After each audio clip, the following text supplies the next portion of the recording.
See such a big star who's also a pillar of the community, even though a shaky one.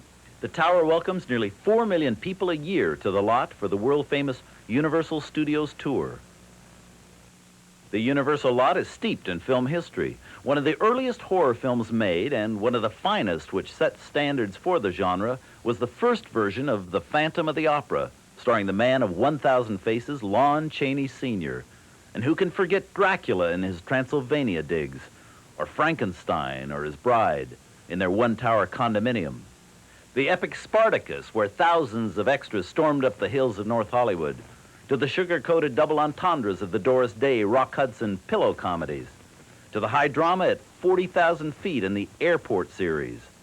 From Rome 70 AD to Boeing 747, anything is possible on a studio backlot, even making Burbank look like Brooklyn. I'm in the middle of a rather unusual New York street.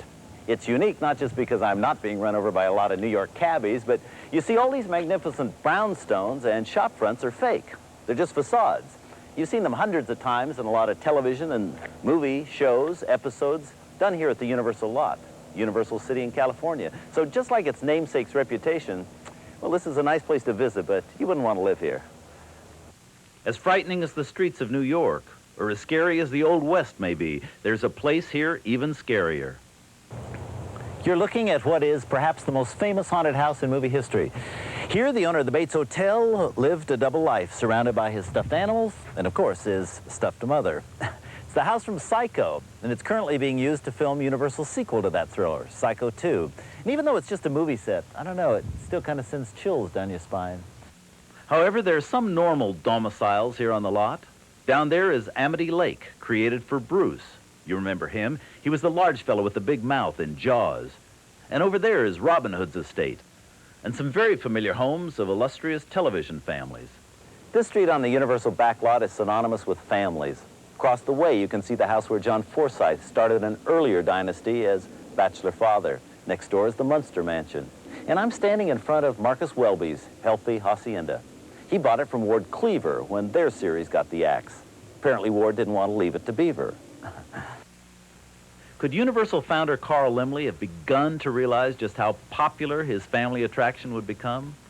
From his days of providing round-trip transportation by coach for fans to hiss and boo the villains and swoon over the good guys who wore the white hats while eating box lunches, all only for a quarter. To the present, a knockout 5-hour multimedia extravaganza offering thrills and chills, fantasies, and a tram which wraps its way all around the Universal lot. Universal Studios has come a long way since that first tour in 1917, but what hasn't changed, and what hopefully never will change, is our fascination with the art and the magic of movie making. I'm Robert Osborne.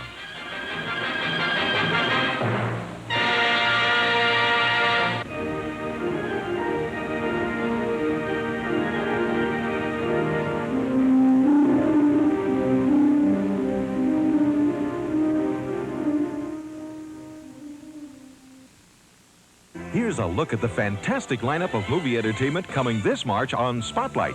Let's see what this is all about. It's a month of the best movies from Hollywood, some comical foreign films, and great family features.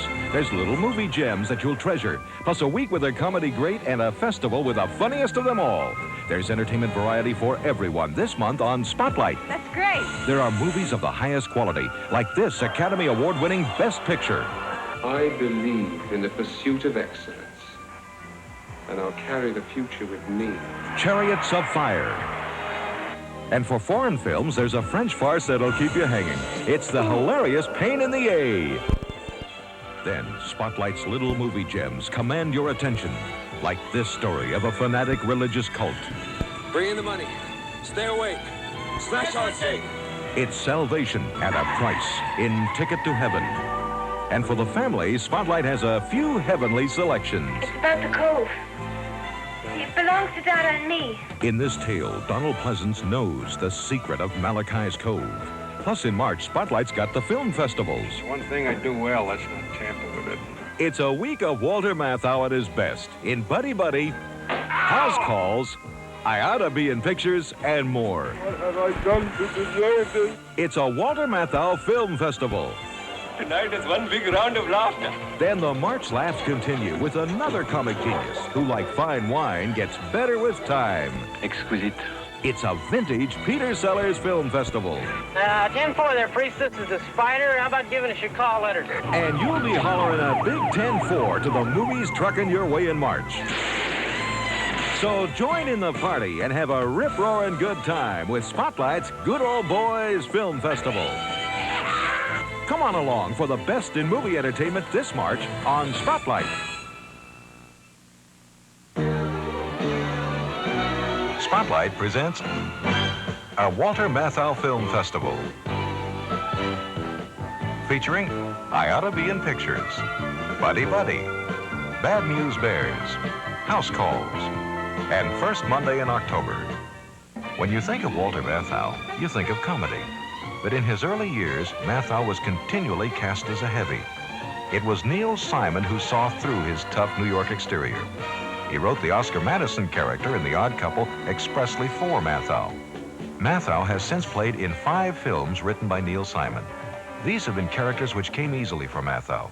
I can never be miscast in a Neil Simon piece because Neil Simon writes exactly the way I talk. Now, since I'm older than he is, I have to assume that he's gotten all his material from me. Walter Matthau is one of the best-liked personalities in Hollywood, as his fellow cast members of I Oughta Be in Pictures will attest. Trying to explain Walter is like trying to explain the inside of a bubble.